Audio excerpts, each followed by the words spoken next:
What happened wrong in the Yahoo story? Before Yahoo got sold for $4 or $5 billion, Microsoft had put a bid for $44 billion, which Yahoo rejected. I had done Flipkart deal. By then it was clear that it's a big deal. So obviously Sachin and me were not happy with the valuation and all of that. So we eventually ended up closing 70 lakh rupee for 10%. How did you convince Mr. Ratan Tata to invest in your company? We were not expecting him to spend time, but we ended up spending 90 minutes with him. He asked a lot of relevant questions, a lot of tough questions. Next day, he called us and said, we want to invest 200,000. What went wrong which led Urban Touch not becoming into the likes of Nykaa, Correct. The likes of Myntra? If you believe in something, it's okay to not get accepted. Because if Jeff Bezos, like entrepreneur, cannot get accepted for AWS like idea, then you are nobody. There are a lot of facts about startups. 90% of the startups fail. So it is very hard to build a 10,000 crore revenue company. Even today, if you look at scale businesses, how many companies are there in India about 10,000 crore revenue? That number is very small. Tell us one challenge which you're trying to solve. And if any person who is watching this, if he can solve that, you have some reward for him.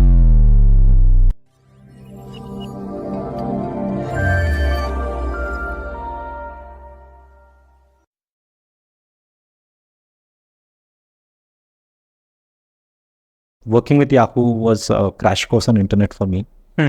Yahoo was the dominant internet company at that time. The common narrative was that all these startups are trying out new verticals. And as soon as something starts to work, Yahoo would partner or buy some of the smaller companies. And on day one, they become like 80% of the market share because they have the volumes. And over 1 year, I learned about all kind of consumer internet businesses.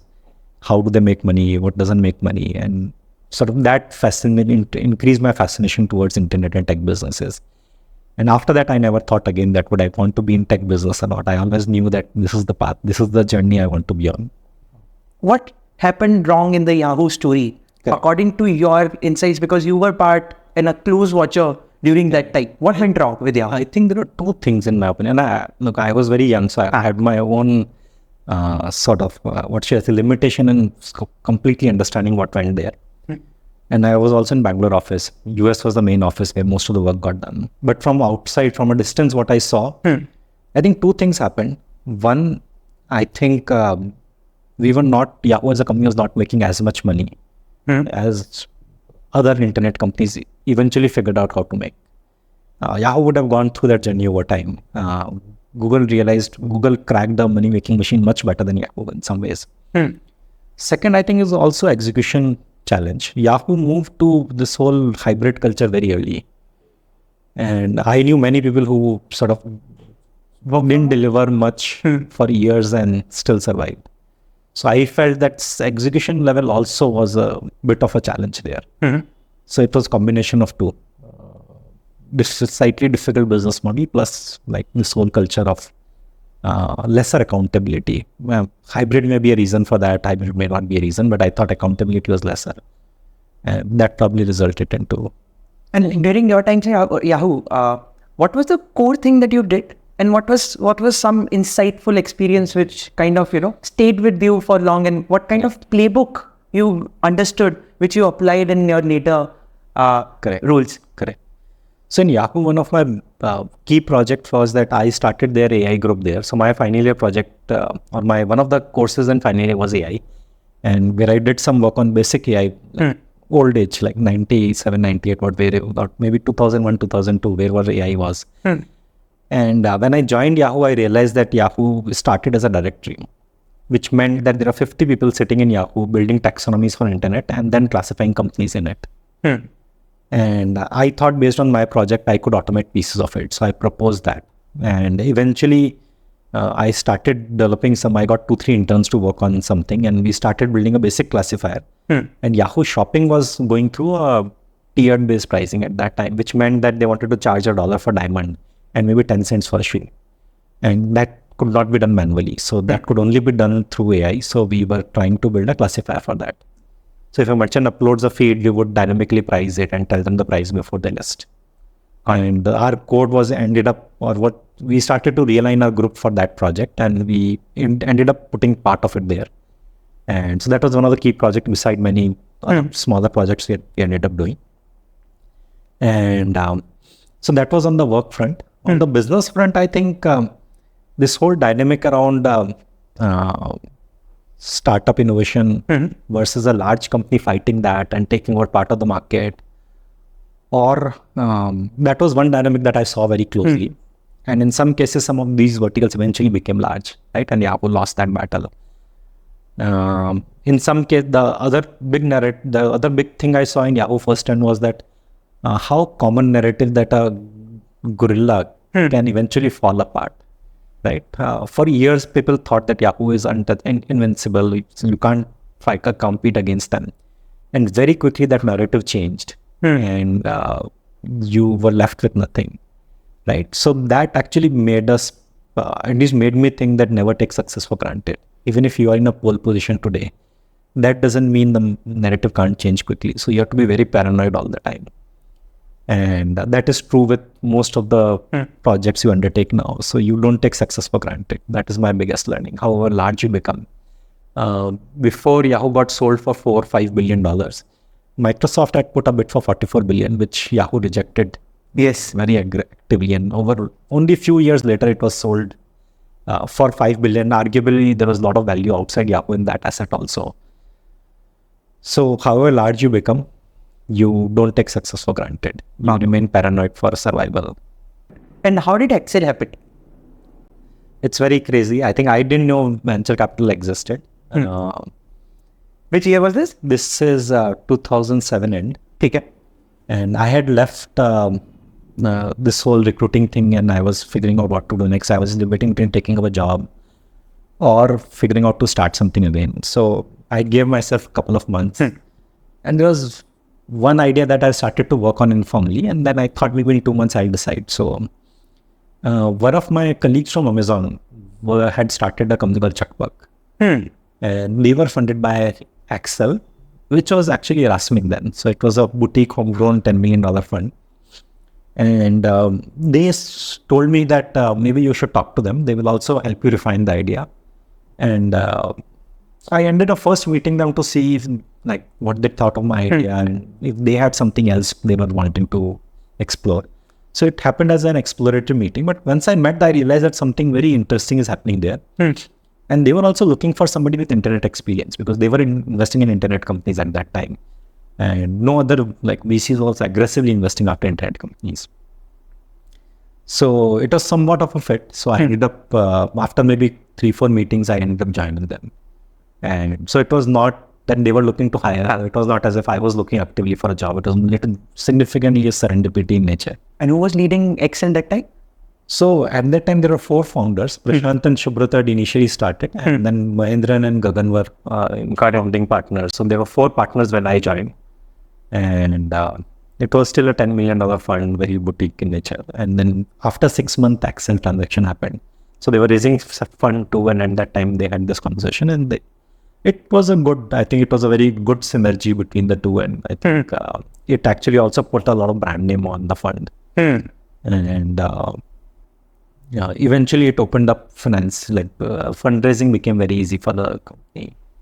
There was a little bit of know-how also on what they had seen in US and some of that. Although it was a little bit of independent setup, so Excel believed that they made local teams and decision making is local. There's no global IC. So Excel India could do the deals. They don't have to show it to US partner, but there was some mentorship available if they needed. So it was somewhat of a good fit that capital raising becomes easy. There is some mentorship available, but oversight is there, but you can do your own deals. Got it. So it was a good fit. I thought that things leveled up quite a bit after that partnership. And what did you do at Excel? What were your learnings there?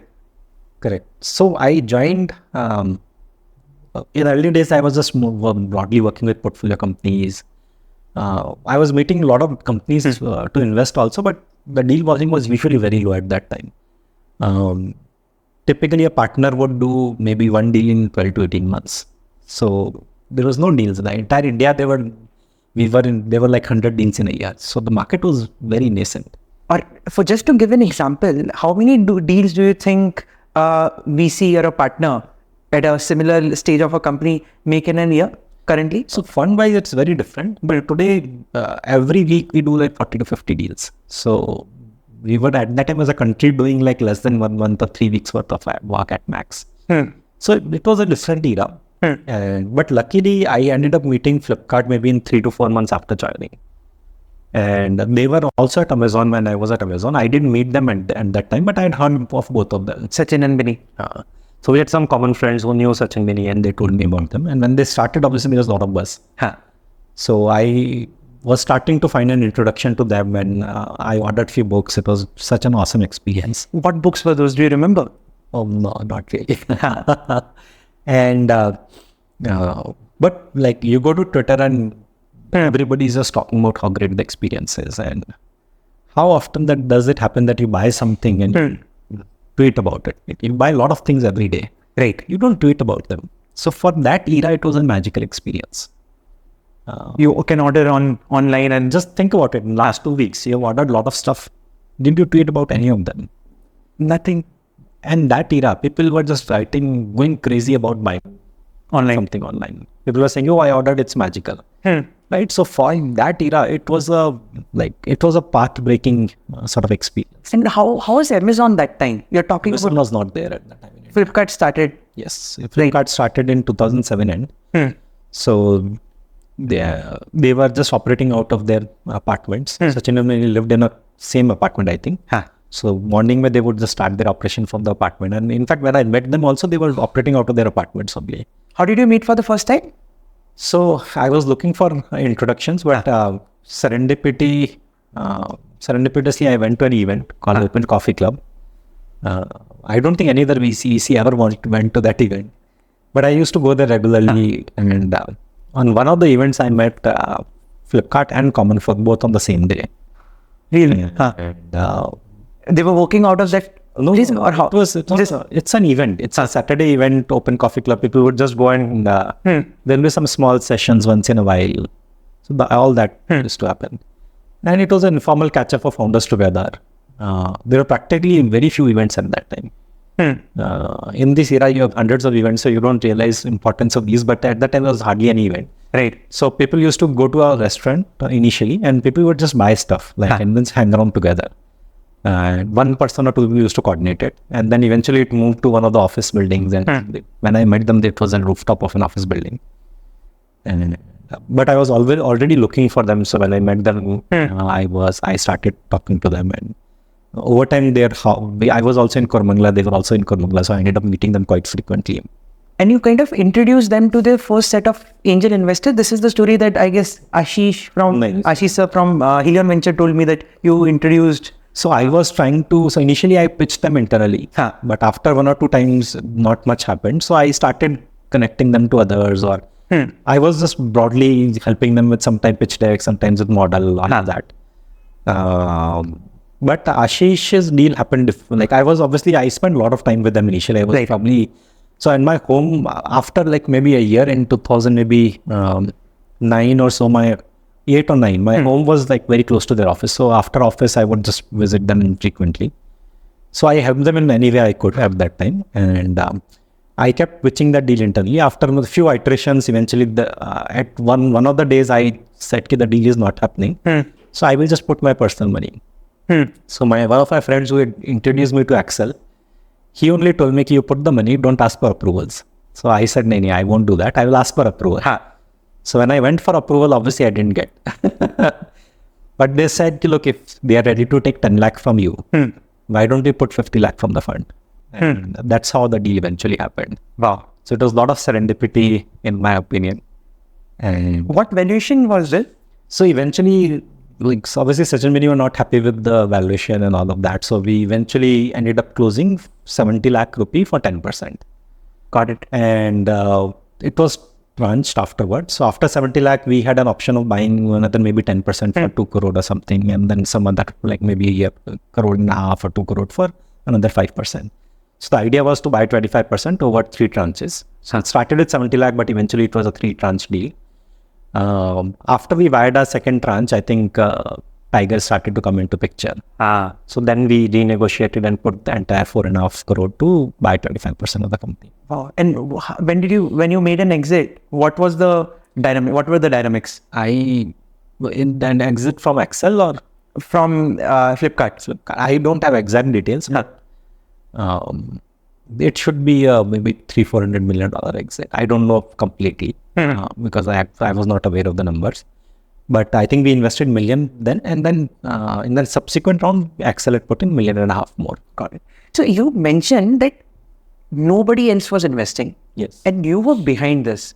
I see the first signs of contrarian approach. Correct. What did you see in that company at that I think I had an exact reason to believe in that. And to be bold after being wrong, or when everybody says you're wrong, you still believe in your idea. The genesis of that is in 2006. I used to work for Amazon at that time. Amazon launched AWS that year. And every newspaper publicly thrashed Jeff Bezos, saying that he has grown too old. He doesn't understand what he's doing. So, for the first, I saw firsthand that how great ideas can be misunderstood by everybody for a meaningful amount of time. So that really taught me that if you believe in something, it's okay to not get accepted. Because if Jeff Bezos, like entrepreneur, cannot get accepted for AWS like idea, then you are nobody as compared to them, right? So it's okay to be not accepted for your ideas or not have everybody believe what you're saying is right. And second is naivety. Obviously, I was 27 then. So maybe if I was slightly older or more smarter, I would have shut up after my boss says no. But I'm really glad that Amazon AWS chapter really taught me that people will keep saying no, but that doesn't mean you are wrong. You just have to feel yourself that you are doing the right thing. And that gave me conviction, and I kept sort of pushing it. Eventually it happened. And there are 4 quadrants, one is being contrarian and being right, and one is being contrarian and being wrong. How do you ensure, is there any insight of being contrarian and right at the same time? Usually, what happened is, in a spur of moment, you can feel that you're right and then everybody is disagreeing. But if you continue to feel that week after week or month after month, it's okay to be contrarian then. In the spur of a moment, sometimes you can get temporarily blindsided and you can say, oh, it's a great idea, but it turns out to be not a great idea. But if you continue to feel that idea is great after, let's say, even 6 months or 12 months, even then, if others don't believe it, you have to continue to believe in yourself. So that is how I have sort of built conviction over time that if I feel I remain excited after 1 month or 2 months, I feel it's okay to stick to it. Sometimes you'll be wrong. That will happen. There's nothing you can do about it. But the fear of failure can't stop you from believing in yourself or from trying. Right? Otherwise, you'll never do it, because every time you find something great, people will say no. And what were some other contrarian bets that you made apart from this deal? And also, did you invest some personal money in that deal? Unfortunately, I didn't end up. That 10 lakh went to Ashish Gupta instead of me. So, after leaving Excel, I invested in delivery. That was in maybe April, May of 2011. Maybe in mid-year of 11, I met them. And again, at that time, I told a lot of investors that this is a great company, you should invest. Unfortunately, nobody agreed. And fortunately, this time I invested personally. Learning from your Flipkart journey? So maybe not from learning. I tried the same playbook that I did in Flipkart. So when I said everybody that I'm investing, Axel, I eventually invested. So this time I said, I thought I'll also invest in this. And hopefully somebody will come along with me instead of kicking me out this time, right?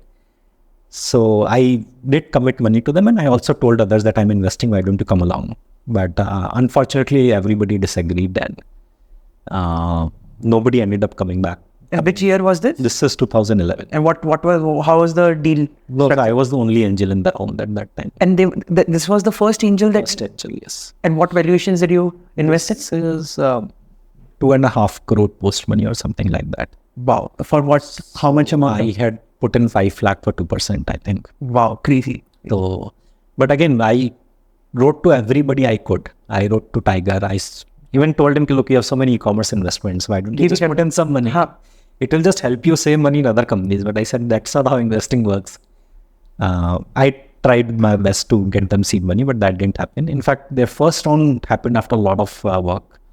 I think Times Internet eventually came. They bought maybe around 30-35% of the company for 6 crore at that time. And what were you thinking? So I got the contrarian approach concept, But tell us, what were you observing in the companies like Flipkart and Delivery, which made you care at this moment, I should invest So in? I was not thinking contrarian. I never think contrarian.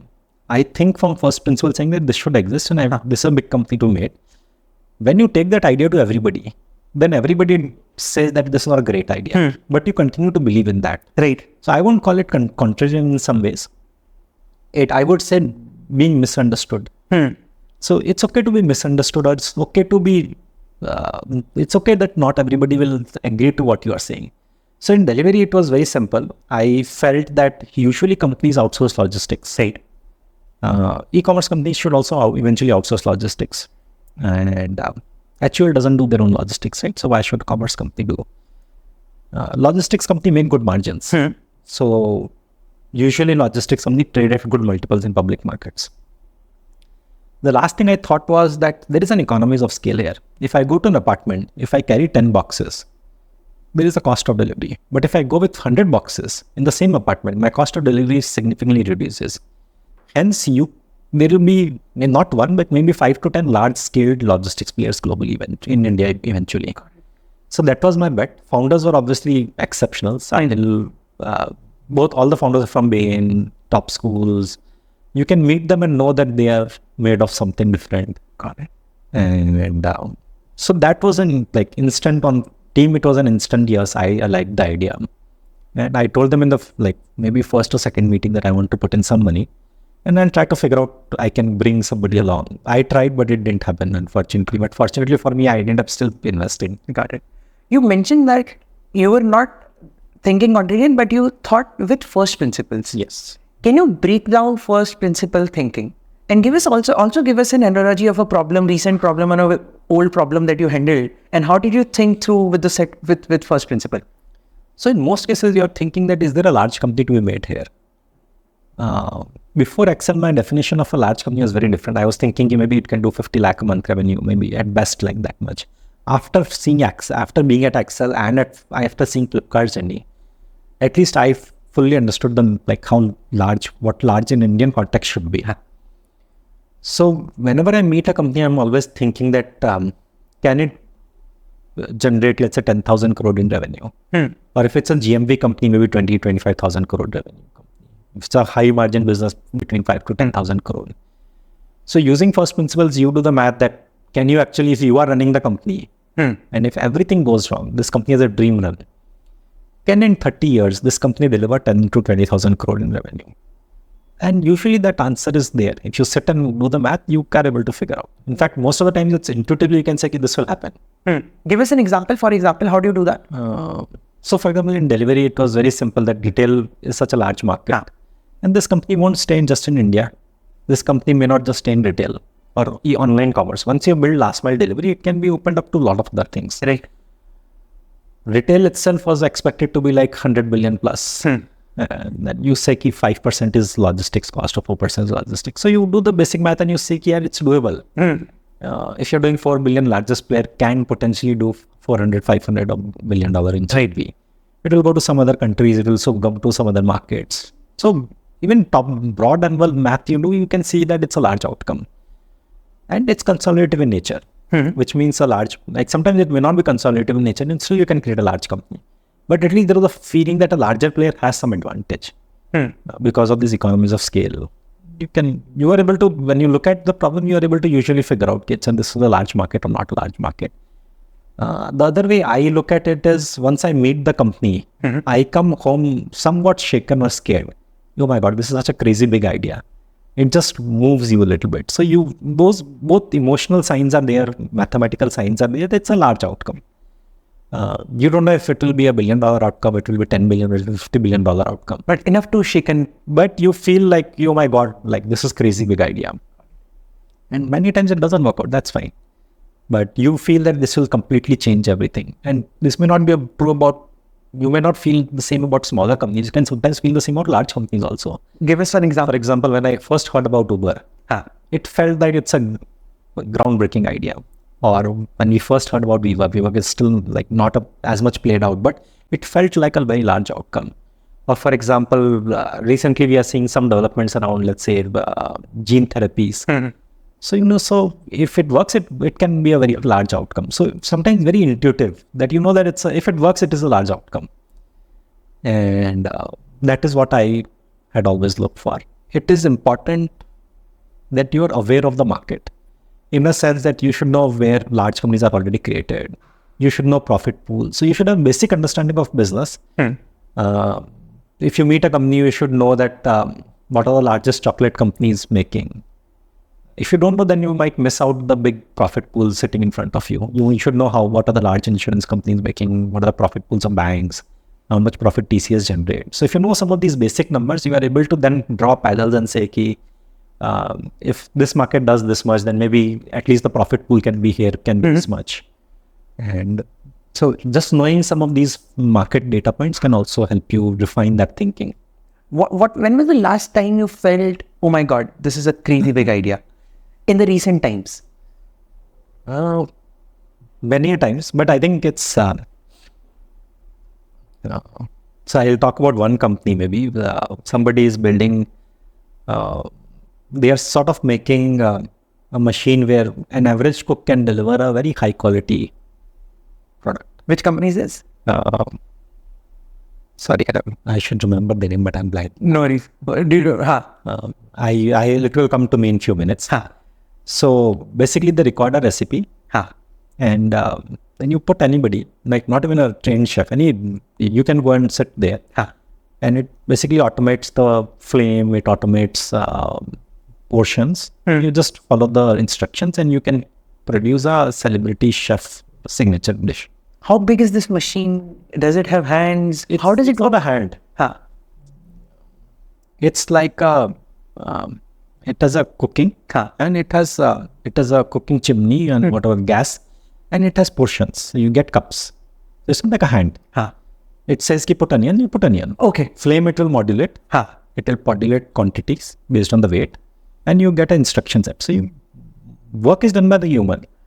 But you can say ki acha, for example, Talla Dalal makes celebrity, let's say awesome biryani. So you can replicate that. I thought there is some... No, it's not robotic oven. Robotic oven or something like that. So I find that if it is delivered, then all the food brands can actually deploy it and scale quickly. Wow. Right? And hence, it can become like what Grey Orange does for e-commerce, or what, let's say, Amazon bought a robot company, right? So all these e-commerce warehouses are run by robots. So kitchens can be run by robots, but if the recipes maintenance is done through them. So in that ways, I thought it can be a very big idea. Obviously, it's very early days, so we won't know until it happens. But I felt that it can completely change how these restaurants work. Because generally they have a note kitchen because they want the same consistency, quality and taste of food. So they make the food at one place and then they deliver it which is not really healthy. Which is not very efficient, healthiest way of... So if I were to open up 100 cloud kitchens, I can immediately quickly do that. But it has to work. I don't know if it works or not. I've not tried it on myself. But it is something... So when I first saw that, it sort of shook me. Okay, this is a very big thing.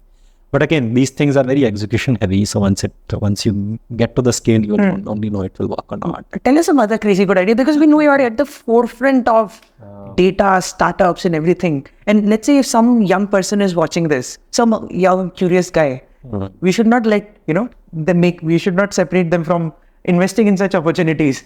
Correct. So other one is maybe Agnikul. They are printing rockets and trying to launch. Obviously, when I first heard about it, I was somewhat skeptical that it won't work.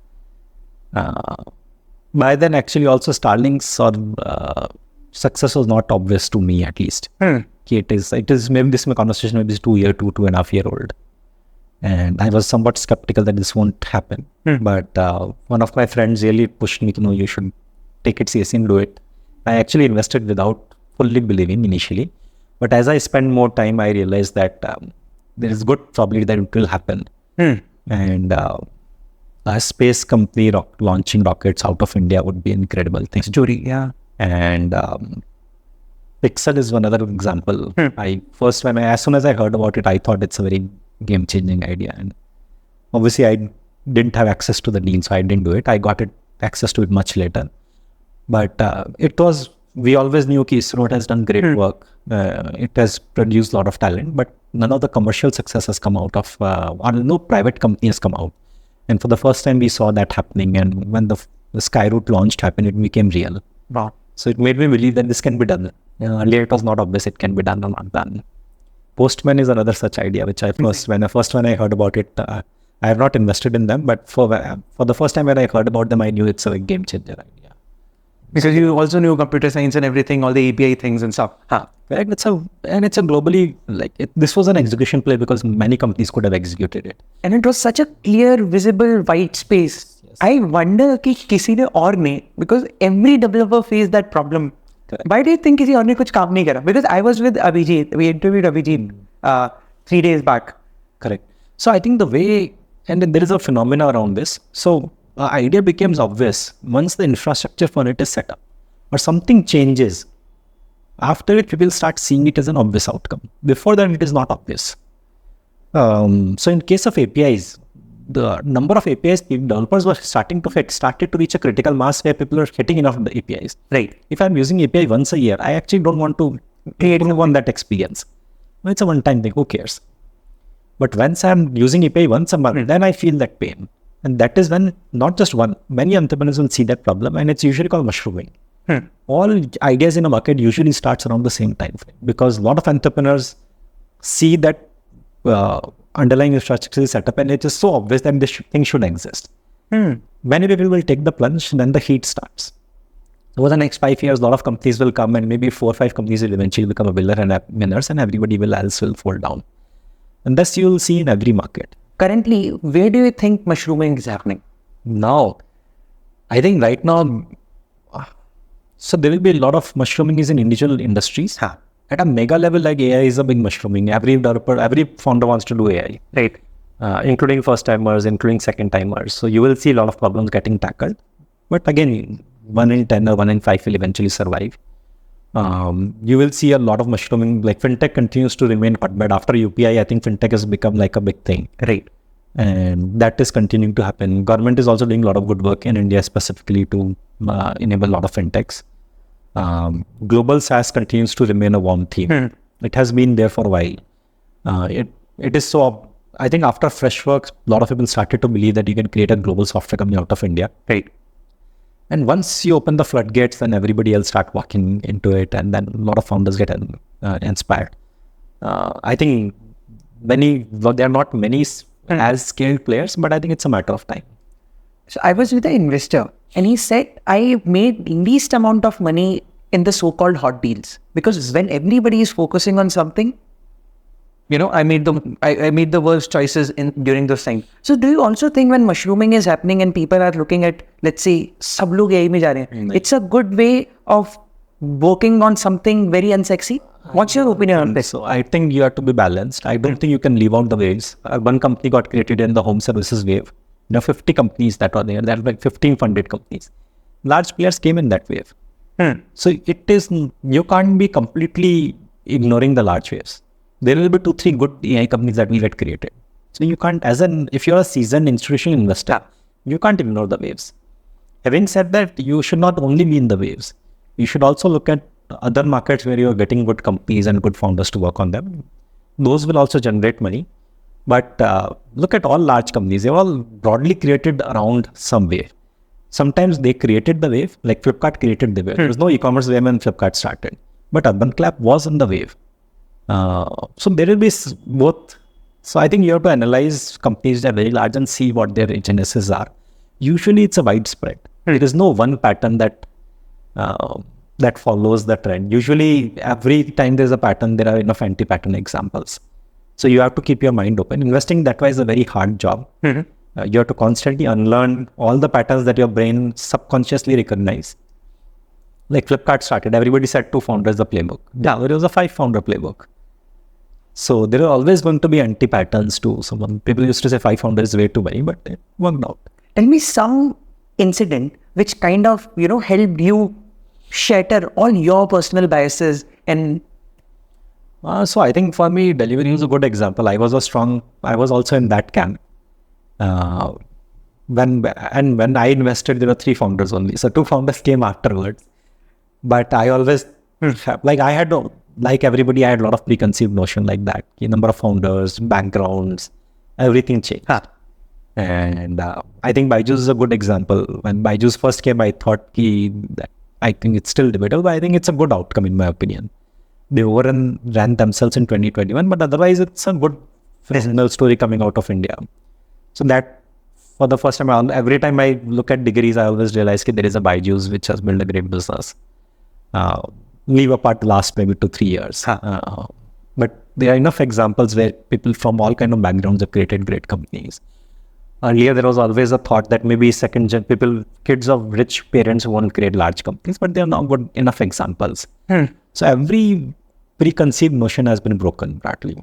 If say every preconceived notion breaks, so then what do you look for? Just because everything works. No, large outcomes. It is very hard to build a 10,000 crore revenue company. Look at businesses around you. Very, very few. Even today, if you look at scale businesses, how many companies are there in India about 10,000 crore revenue? That number is very small. Very small, yeah. That judgment is the key. Don't use other filters to reject a deal. Be open to everything else. But only one variable, can this company do 10-20,000 crore revenue if everything works? In 30 years, this company is a dream run, all stars align, market gets created, founders does a great job. Does this idea has a potential to be of that scale? And what's the function? What's the function of that big outcome? Oh, sorry. How should I put it? The big outcome is a function of what things? Number one, the market. Number two, can you define this? So market is obviously one of the big parameters. But when you do the math of that business, saying that can this company scale? So you should be able to see that this is a consolidative business. Can it scale to a degree where that much money can be done? Right? So that you will be able to calculate business. The math or the thesis behind Infosys it will be different than, let's say, Delivery. It will be different than Flipkart. So in every market, you draw some parallels and see that are there companies created in those markets of that nature or not? So I'll give you an example. If today some IT services company come and say that, look, I want to create IT service company, Infy and TCS are big, I can also build a $10 billion revenue company. You can't disagree with that. Now you need to figure out what kind of market these guys went after to be able to create such large revenue pools, because 99% of services companies will not be able to cross, let's say, 100 million in revenue. Right. So you figure out what worked there, and then you see if what they are going after can potentially produce that kind of outcome or not. We also know that you raised from Mr. Ratan Tata. But before that, there is a very important thing which I personally want to learn from. And through this way, a lot of young folks will learn. You mentioned about introductions in your life. You giving introductions to a lot of folks. You getting introductions to a lot of people. Correct. What's the art and science of getting introduced? Because in the Bangalore ecosystem, everything serendipitously, non-serendipitously, things have happened when people introduce other people. Correct. If there is an 18-year-old who don't have any network, he doesn't have experience, he doesn't have any history, how does one should go about networking and getting introductions, giving introductions? Can you break this down? Everything an 18-year-old should learn. I'll tell you 2-3 things I did in my early career which helped me. So first is, in your free time, try to help people. So when I graduated out of school, on weekends, I would just help my juniors get jobs. All these kids were graduating. At that time, job markets were really bad. So I would figure out that these are 15-20 people who are running companies or always hiring. So I would send people up their way. So that sort of builds a network. Both parties actually acknowledge your contribution. So that helps you build a network. You can attend some events, so not large events, but smaller events where 20 to 40 people show up. So then if you meet people there 2-3 times, you start having people connections. And then again, if they need something, you help them. You don't have to push your help on them just to build your network, because that just is not good. But if they need something, you genuinely try to help. Not every time you'll be able to help, but you do that. So I think in every relationship, giving comes before taking. And then you need something, they will be more than willing to spend time and help you. And that is how network building has worked for me. And over time, you will start something or you will do something where you actually need help, and you realize that all those historical work that you've done will come handy. Wow. And when I started my previous startup, a lot of my hiring got done through that. So my friends, yes. A lot of my hiring happened because all my old friends recommended one or two good people, and then that created most of the team. Got it. And but I think just help people when they need help, not when you think you can help them. Got it. Is a great way to build a network. Also, tell us, how do you ask for introductions? So, And this can be a dumb question, but this is a very important part, because asking introduction, and a lot of people have they don't know how to ask for introductions. They sometimes feel, yeah, I should not ask, I should ask. How do you approach this thing? so This may be very easy for you, but for a 22-year-old, it's a big problem. So first is like tactically, you can always use LinkedIn to figure out who is connected. So if you need an introduction to a person, you can figure out who is connected. And you can actually reach out to them, and they say, if you know them, you can say, look, I'm looking for an introduction. Can you help me? Usually people are okay. If you know that common person, you should not take introductions of people who you don't know well, because then that introductions carry very little weight. So always take introductions from close connections only. Your close connection or the person whom you're trying to reach out? Both. Both. Ideally, when I'm writing introduction for somebody, at least I should know the person well. And I, in some ways, vouching for that person. Look, this is a person who's reaching out to you. I feel he's a great guy. You should meet him. Right? So even if I don't say it explicitly, in some ways, I'm putting my word to it. Right? So I won't put it for everybody. Right? So I should know that person. Right. Second, I'm dipping into my goodwill to write that person in some ways. So if you're asking for something which has become a favor on me from that person, then you can't ask too many introductions.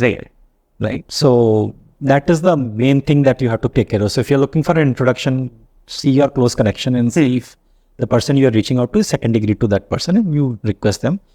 But be mindful that you are dipping into their goodwill. Right. It cannot be a frivolous introduction. Or so, for example, if you're looking for a job for your younger brother, and he doesn't have any experience, so you are essentially dipping into the intermediate, like middle person's goodwill. So it has to be worthwhile. They can't do it for too many times for you, correct? So every time you help them, you earn some points, karma points, and then when you ask for a favor, if it's a frivolous thing, then it usually will eat into most of it very quickly. And so you have to be mindful of their position before you take introductions. Usually people like to help each other because they have been helped by a lot of people in past. So if it's something reasonable, people will help you. And who are some people in your life which helped you at the most lowest times in your life? So I won't say lowest. Usually people are helpful through their networks. So if you are hiring, they would help you. If you are raising money, the people really help you. So asking for help is easiest when the person who is connecting has to just spend like 2 minutes to help you, but it unlocks a big opportunity for you. That is the easiest kind of introductions that people like to do. I have to just shoot an 1 minute email, but if that results into $5 million investment into a company, that's a huge impact. And both parties will thank me for that. So that's the easiest kind of introductions to take. Right. And tell us the story. How did you convince Mr. Ratan Tata to invest in your company? How did it happen? First time, when do you think Ratan Tata se hum investment lete hain? How did you approach? What was the story? So after our Series A, Elevation did have Series A. It was $3.5 million. Right after that time, I think there was an announcement that Mr. Tata is starting to invest in startups. This is around what time? This is maybe 2016.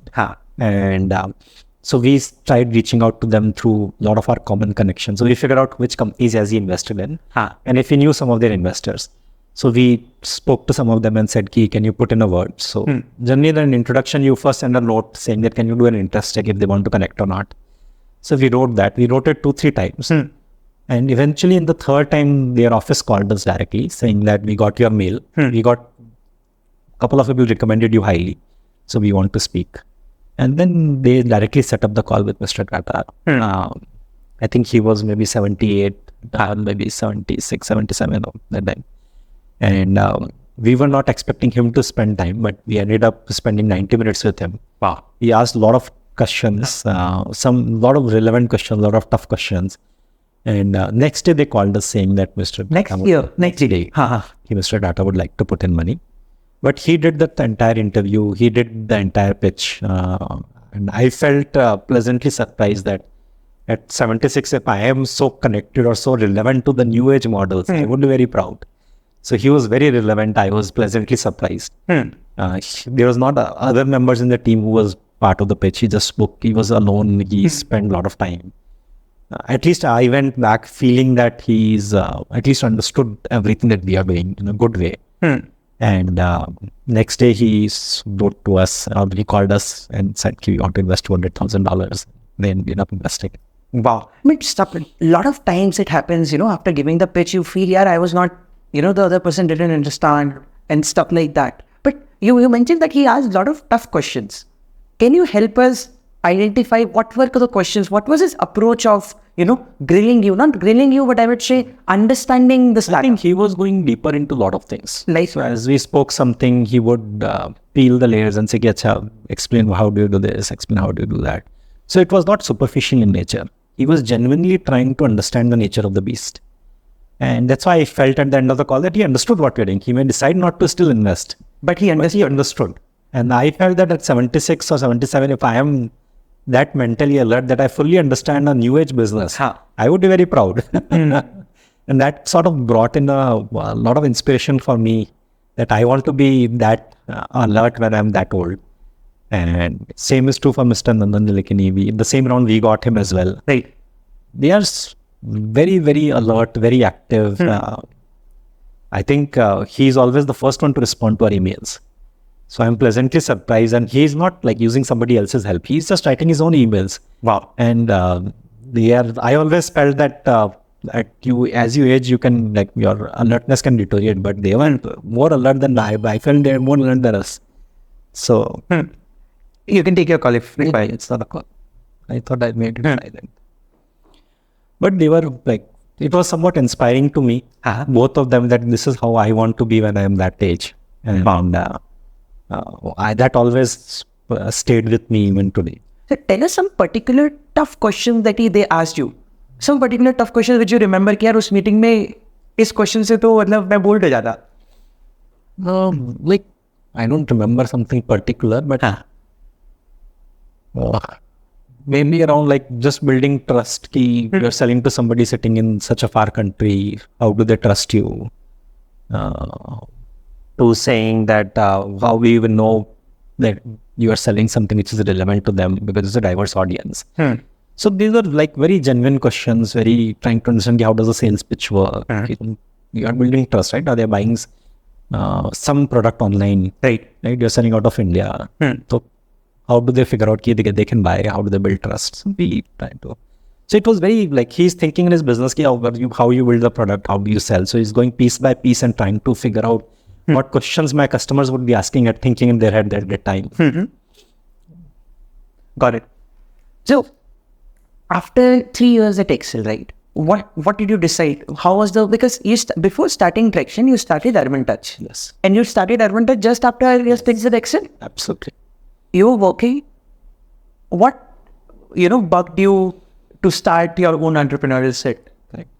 So I felt that this whole startup wave is going to come to India soon. I understood what the meaning of large company creation is. I had done Flipkart deal. By then it was clear that it's a big deal. Right. I could always go back and be a VC if I wanted to. Two things. First is I wanted to test out who am I made of? What am I made of? So I always felt that, these companies are getting created. I can create an equally good company. So you always want to see what you're made of. So I wanted to see it for myself and try.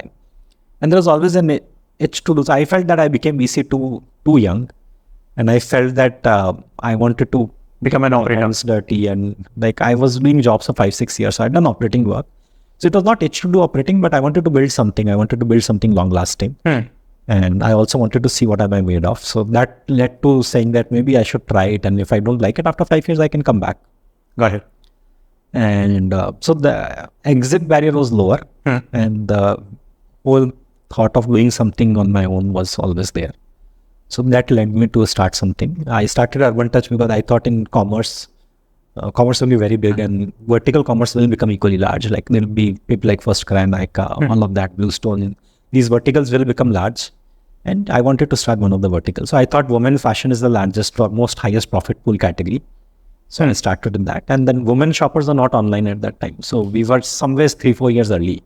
So Myntra was doing men fashion, not women fashion. So I started with women fashion alone. I thought beauty for women is a very large category in budget. And largely it is unorganized today. So there's an opportunity to create so I started essentially what Nykaa is like. Nykaa started 2 years later than us.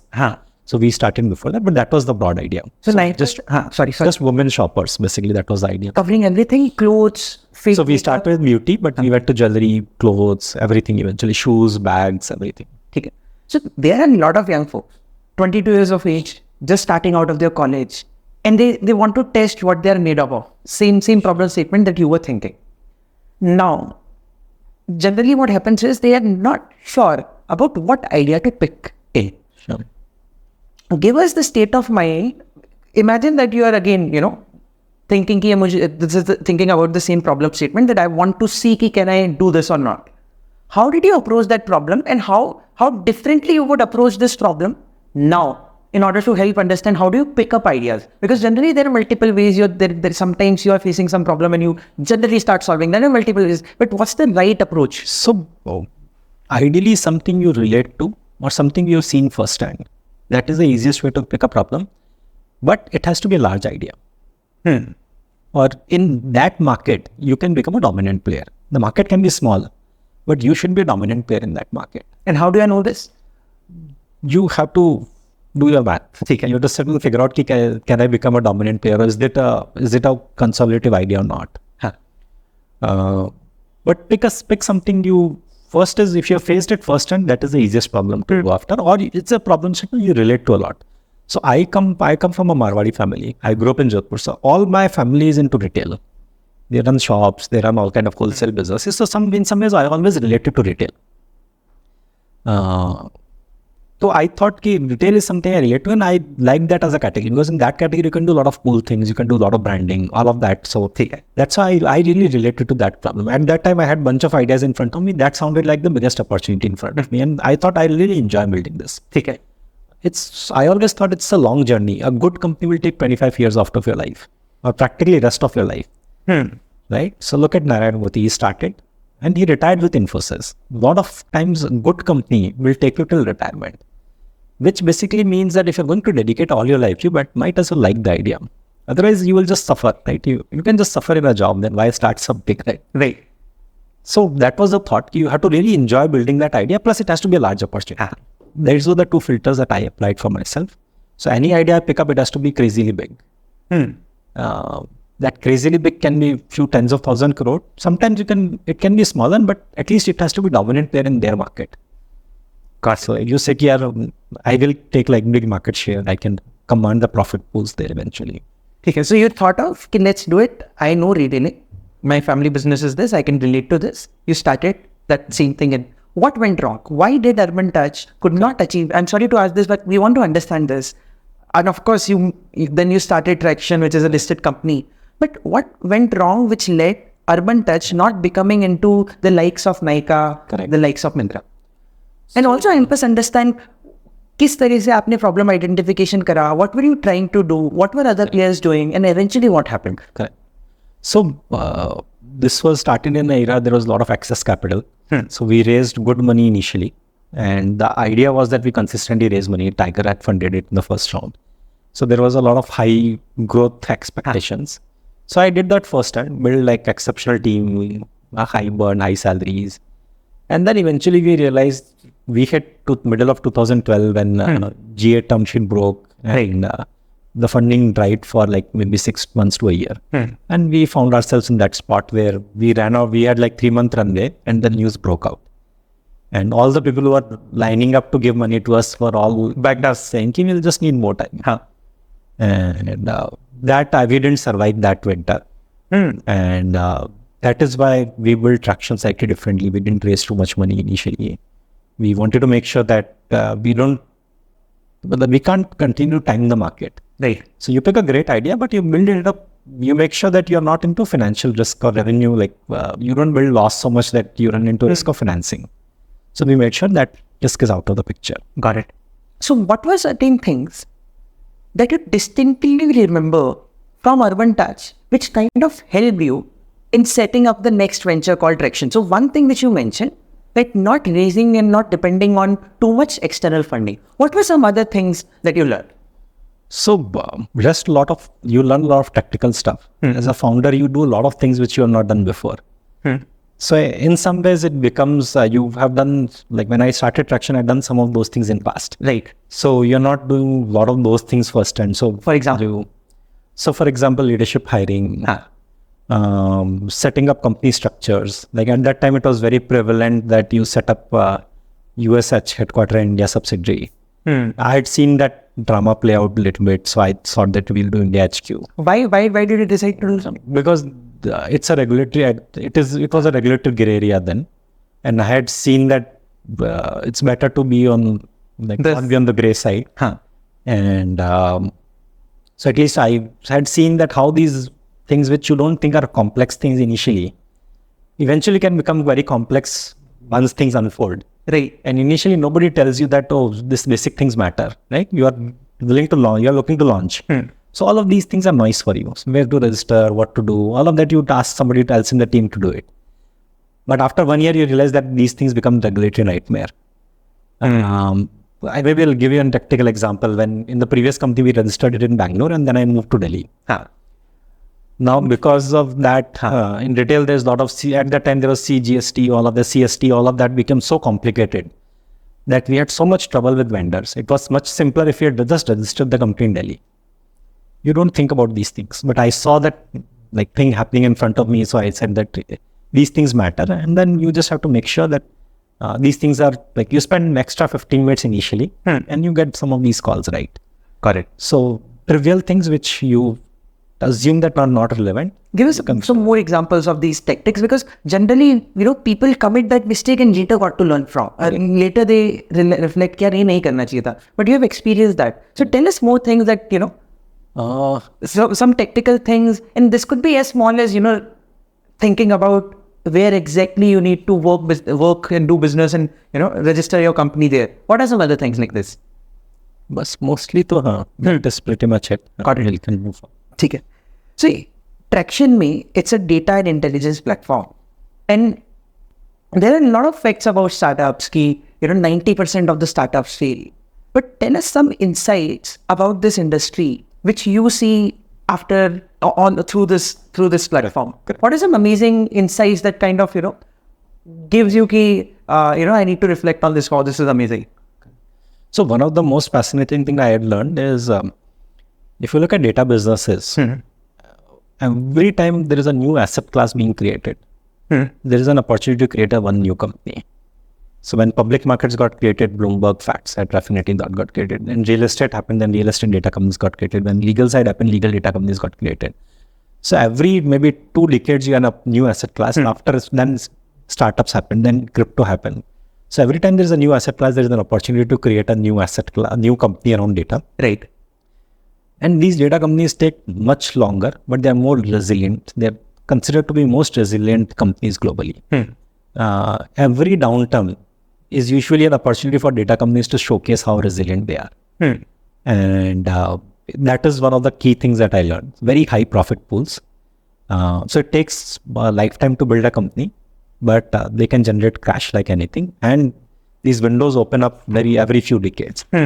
So that is one of the most fascinating thing I learned. I didn't know about some of these things when I started. Wow.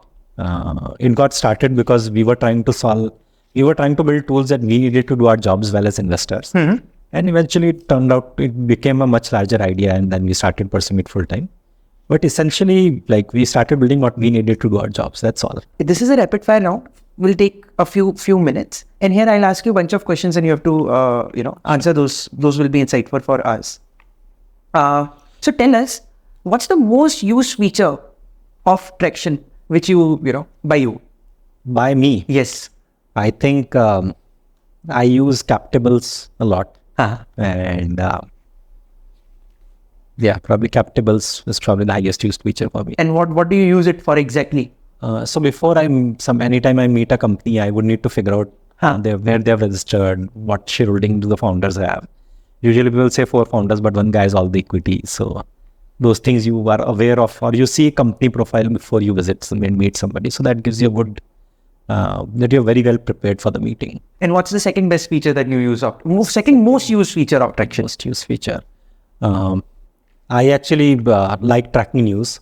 So all my global activity that is happening in startup ecosystem that comes through our wall. So we have a Facebook-like wall where you get alerts on companies or core key news updates. So that I use a lot.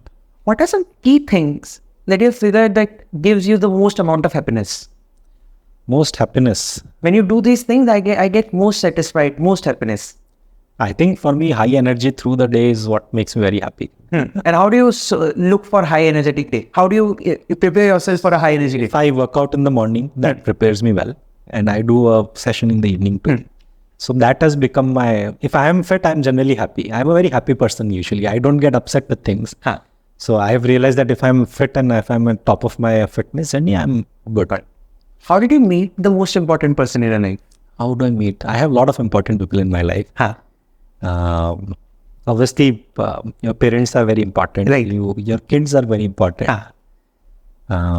Spouse. So I think family obviously is one of the more important things for me in life. And that keeps you together. That keeps you sane. And how did you meet your better half? So Neha was looking for a job at that time, and she got 2 offers from different funds, or she was at least at a later stage of exploration, and then she wanted to figure out which firms are good, how they're doing. So she was doing a ref call, and one of my college friends was in her team at BCG. So he had connected. So Connected you? Yeah. Wow. So I did. So she was inquiring about work culture, people. So you spoke about contrarian bets. Tell us one thing about future that you're contrarian about. So for example, it can be things which most of the people look other way, but you have a different approach to that. So a lot of people think about companies in 5-10 year time frame. I look at companies in 30-40 year time frame. So I don't judge how large this company will become in 5 years. I always look in 30 years, can it become like 100x or can it become like 10,000 crore revenue? Or if it's a scaled company, then I'll see maybe in 30 years, can it become 100x in revenue? That's how I will. And how do you look for that in such an uncertain, they call it a VUCA world? How do you have a very long-term thinking without worrying about your small, short-term, medium-term things? So we can't decide what will happen tomorrow, but you can broadly say what will happen in 1 year. So you can't be certain about both of these events. But in general, this is a different lens. It's just a different way of thinking. So I think that this is a different framework. I think it's equally hard to judge what will happen in 5 years. It's equally hard to judge what will happen in 30 years. Right. But I use a longer time frame for looking at things. What do you think? How is the future going to be like? If you have to predict one thing about future, what thing that would be? So I think we have grown up hearing that consumer is the king. I think I feel that creator or manufacturer or builder is the king. That is a big paradigm shift that has happened in my head. So when I worked for Amazon, they used to say customer is the king. Listen to what customer wants and build it. And they completely ignored manufacturers, sellers. But they didn't give as much attention to what seller needed. Right. I think seller is the king. Or in other ways, you have to keep a balance between the two when you're building something. So harmony between consumer and producer is what is really required in the future. And when you're building a company, that is one thing you should always worry about. More and more power is moving back towards producer, which basically means that in previous generation, we used to think Amazon is more powerful than Nike. Now we think Nike is as powerful. Because Nike can choose not to list on Amazon, which was not the case 10 years back. Right. And the fact that Nike gets it manufactured from a factory, that factory has a good power. In today's world, the factory is considered powerless. Right. The farmers, the factory. In future, I feel that they will have equal share of power in the equation, which means that there will be exceptional factories which will work on their own terms, which will command their own profit pools, or they will launch their own brands. So that shift will happen. Xiaomi is a great example, or Lenovo is a great example. They started, or Acer is a great example. They started as back office performer of these laptops. They eventually launched a brand. What led to this? Initiatives like ONDC, democratizing? This is a global phenomena. It's just a power shift, power balancing that has happened. As you become really good at something, you can command the profit pool. Like TSMC is a great example, or ASML is a great example. Nobody knew their names.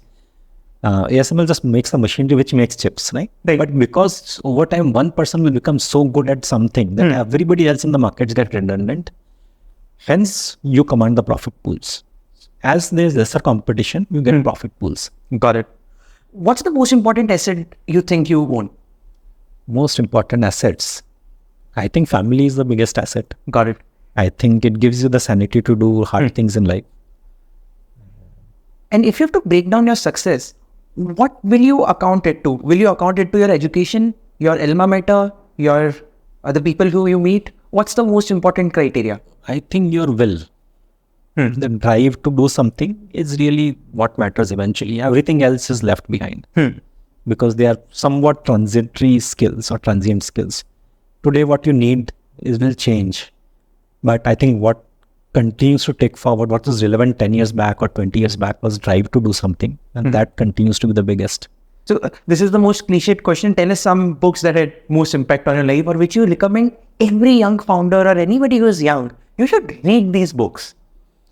I think... but tell us about from, don't tell the good to great wala thing because you have already spoken. So I tell them that read about businesses, not books. Just read about businesses. Like I read about Tracxn. So that gave me exposure about a lot of different industries. So be aware, read about businesses more than everything else. So you should know about how businesses became large, what worked for them, what are their current profit pools. That exposure really matters.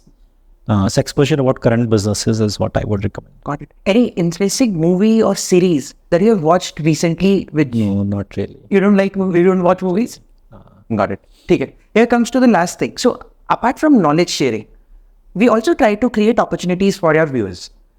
Tell us one challenge, and this challenge can be a business challenge or a personal challenge, which you're trying to solve. And if any person who is watching this, any college student, any young person watching this, if he can solve that, you have some reward for him. I think home services continues to be somewhat of an unserved need. If you want to hire a physiotherapist at home, practically no option. Urban club doesn't do physiotherapist. Do massage. There are 50 categories. One company is taken 4th. Book is an unsolved problem. Everybody's unhappy with their books. They take a lot of leaves, food quality, just somebody providing urban clap like quality for dealing to books, cleaning. So okay, think of every service that you avail. Everything is an applied. In Bangalore, there was a startup called kamwalibai.com or something like that. Book my bike. They're not there. The urban clap is a very different quality experience. So I think India is moving from, what should I say, rich middle class to a little bit more affluent. People have disposable incomes. Thanks a lot for doing this. Thank you. Thanks for giving your time.